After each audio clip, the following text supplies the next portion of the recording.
കാസർഗോഡ് ചിത്താരി എന്ന സ്ഥലത്ത് ഒരു ചെറിയ ഗ്രാമത്തിൽ ആയിഷ എന്ന് പറഞ്ഞൊരു പെൺകുട്ടി ഉണ്ടായിരുന്നു. ആ കുട്ടി പഠിക്കാൻ വളരെ മിടുക്കിയാണ്.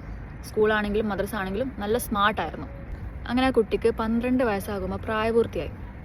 അന്നേരം വീട്ടുകാർ പറഞ്ഞ് ഇനി മദ്രസ വേണ്ട, വലിയ പെണ്ണായില്ലേ, വീട്ടിലിരിക്കാം. അങ്ങനെ അവളെ എഡ്യൂക്കേഷൻ മദ്രസയും സ്കൂളും എല്ലാം നിർത്തേണ്ടി വന്നു. 14-ാമത്തെ വയസ്സിൽ ആ കുട്ടിയുടെ കല്യാണം കഴിഞ്ഞു. ഇന്ന് ആ കുട്ടിക്ക് 24 വയസ്സായി, 3 കുട്ടികളുണ്ട്. അങ്ങനെ ഇരിക്കുകയാണ് ഇവൾ എൻ്റെ വീഡിയോ കാണാനിടയായത്. നമ്മളെന്നെ കോൺടാക്ട് ചെയ്തു. എന്നോട് പറയാണ്, എനിക്ക് പഴയ പോലെ ഖുർആൻ ഓതണം, എനിക്കിപ്പോൾ അക്ഷരങ്ങളൊന്നും ഐഡൻറ്റിഫൈ ചെയ്യാൻ പറ്റുന്നില്ല, ആ ഒരു ടച്ച് വിട്ടുപോയി, എനിക്ക് എൻ്റെ ഖുർആൻ പഠനം റീസ്റ്റാർട്ട് ചെയ്യണം, എനിക്ക് തജീവീദ് അനുസരിച്ച് ഖുർആൻ ഓതണം, എനിക്ക് എൻ്റെ കുട്ടികളെ ഓതാൻ പഠിപ്പിക്കണം, അവർ ഓതുന്ന സമയത്ത് അവരെ കറക്റ്റ് ചെയ്യാൻ വരെ എനിക്കൊണ്ട് പറ്റുന്നില്ല, എനിക്ക് വീണ്ടും പഠിക്കണമെന്ന്. ഇതുപോലെ പല സ്ഥലങ്ങളിലും പല ആയിഷമാരുണ്ടാവാം.